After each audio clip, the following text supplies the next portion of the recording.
Hey everyone, I'm Sakar, and on this video, I wanted to go over positioning, its importance in Marvel Rivals, and how it can significantly improve you as a player. Before we get started, I feel like I needed to do the obligatory YouTube creator speech of, hey, if you guys enjoyed the video, please don't forget to like, comment, subscribe.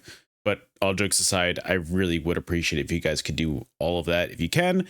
It really does help me out a lot, and I'm trying to put a lot of effort into these videos, and I'm trying to help you guys as much as I can. All right, so enough of that, let's get started. I wanted to clarify by saying positioning is all relative and there's no 100% set way to be standing on any map at a certain time. I like to think of both teams in a match as a fluid entity. Both teams are always moving and always changing positions, so it would be impossible to just say, stand here for the best positioning. Also on top of that, a Vanguard's positioning will be drastically different from a Strategist positioning, as well as on top of that, it will be drastically different from a Duelist positioning. I'd like to give general positioning tips first, and then I'll get into the specifics of each role. That way we have something for everybody in this video. All right, so for positioning for every single role, my first and honestly most important piece of advice is to play corners. There is so much natural cover in this game, and I highly suggest to use every bit of it that you can. The amount of times I've seen a Punisher on my team just spamming away in the middle of an open area like he's the Terminator or Rambo or something, and just get mowed down in 2 seconds is unreal. You make yourself an easy target if you're in the middle of nowhere with no escape route and no health packs in sight. And then what I see people doing a lot of times is they're blaming their strategist for not healing them. That immediately turns the fight into a 6v5 in the enemy's favor because you are in the wrong and bad position there, and not even heals can save you in that situation. So that's why playing corners to the map is important. It allows for natural damage mitigation so that your strategist can actually support the fight by maybe even throwing damage at the enemy team since nobody needs healing on your team at the time. That in turn will give your team more outgoing pressure and will most likely help you in the match in your favor. I wanted to talk about escape routes that you can take as backup just in case you start losing a fight as well.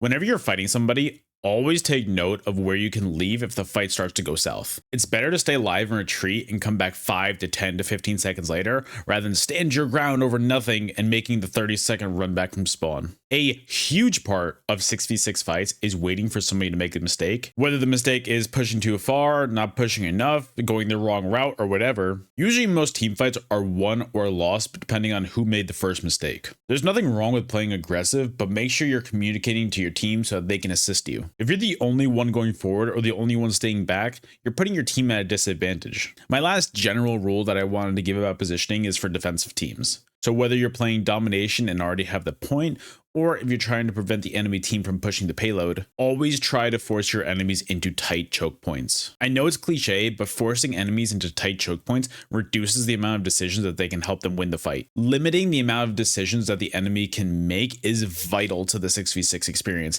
It gives the enemies less chance to make a play to win the fight. All right, so let's get on to more specific roles and how positioning works for each one. So we're going to start with the Vanguards first. Okay, so this is going to go for every single role, but this is going to especially work for Vanguards as well. So there are different types of Vanguards. You're going to have pure shield tanks like Doctor Strange and Magneto, dive tanks like Hulk and Captain America, off tanks like Thor that combo well with other tanks. So these are going to be general Vanguard tips due to how different a lot of the tanks play. So this is more of guidelines rather than set in stone tips. So a Vanguard's first responsibility is to protect the team. And the second priority is to hold position or take space. Your team is more important than position. I believe that 100%. Protecting your teammates allows you to have the potential to win fights and retake fights if they go south. You are the forefront of your team and it is your responsibility to be the shield that protects them. That being said, you need to be smart about when you take damage and when to go offensive. You're not a DPS that can just go. You need to be strategic about when to push, when to pull back, and when to stall a fight. You will be targeted at every turn, so in essence, if you fall, there will be no shield to protect the team, so most likely your team will fall as well. Another huge part about being a Vanguard is being a damage sponge since you are a bigger target with more health than strategists or duelists. A huge part of growing as a player is knowing when to absorb damage,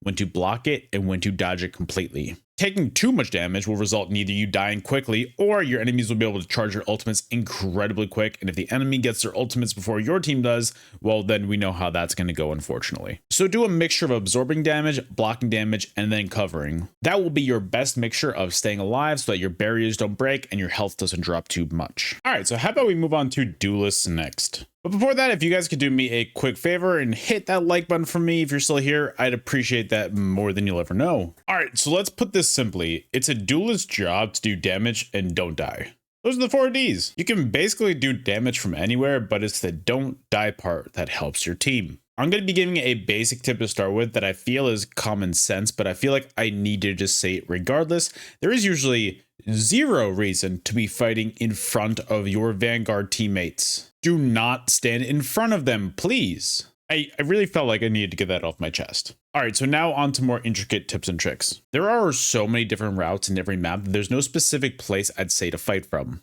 Just try to keep a triangle formation roughly. The front tip of the triangle should be the Vanguard, while the back tip of the triangle is the Strategists. You as the Duelist are the third tip of the ever-moving triangle that is unpredictable. Attack from different angles and try to keep enemies looking around at all times. The more their heads are on a swivel, the more likely their team is to crumble. You don't even need to secure kills. Even if you just distract and annoy while the rest of the team finishes the kills, then that's a successful job, and we're just all going to lump that into one category. It is mostly your job as a duelist to secure the kills though, don't get me wrong. So keep this in mind as I ask you this. If you overextend and secure a kill, but you die in the process, is it worth it? Take into consideration the enemy's distance to the point, mixed with the amount of players that the enemies have left, as well as your teammates that are alive, and also the amount of time left on the clock. Will the enemy get back to the fight before you, or will you get back first? These are questions that should be running through your head at all times whenever you engage. One of my best pieces of advice that I try to follow as much as I can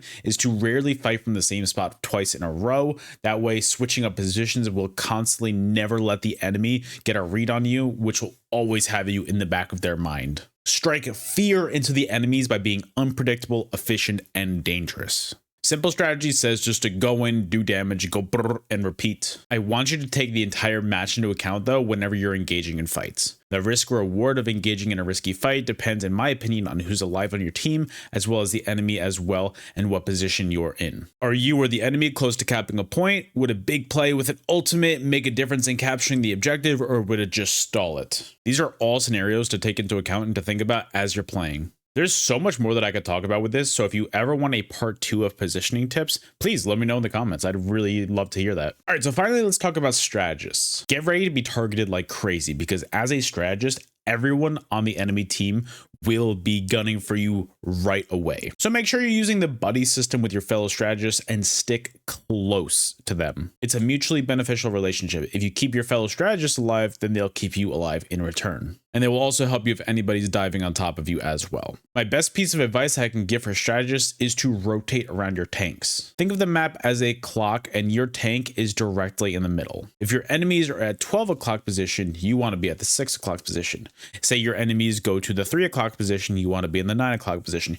You always want to rotate around your tank so that you're on the opposite side as the enemy team. But you still want to keep the tanks alive and within line of sight as well. I would say to stay tethered to your tank so that if they push up, you push up slightly with them. You don't need to be hand in hand with them. I would just say don't leave them without a lifeline to get out. That being said, I would say it is on your DPS's responsibility to be within line of sight of you. I wouldn't say go out and chase them forever, but it is helpful to throw them a little bit of a helping hand every now and then. But I'm saying this even as a DPS main, it is the DPS's responsibility to be close to you and within line of sight of you so that they can get healed by you. That being said, if you're being dove hardcore by the other team, you need to communicate with your duelist that you need assistance. If you fall, then everybody on your team is most likely going to fall, so they need to help protect you. I know I said this at the beginning, but I wanted to reiterate this, especially as a strategist. Using cover and corners is incredibly important, especially since you're going to be dove non-stop. It's best to keep your position a secret as much as possible from the enemies, and using that natural cover is the best way to do it. All right, everyone, that is my initial advice for positioning for each role in Marvel Rivals. I could talk about each role for hours, but I just wanted to give basic tips on where to start with. So if this is helpful and you want to see more, please let me know in the comments. I would really appreciate that so much. I really just want to say thank you for watching this video until the end, and I'm just going to take one last beat once again to ask you to like, comment your favorite part of the video, and if you're not, please subscribe to the channel. That would be incredibly helpful. We're just trying to grow out here. We're just trying to give out helpful tips where we can. Thank you so much for watching, and I'll see you on the next video. Later.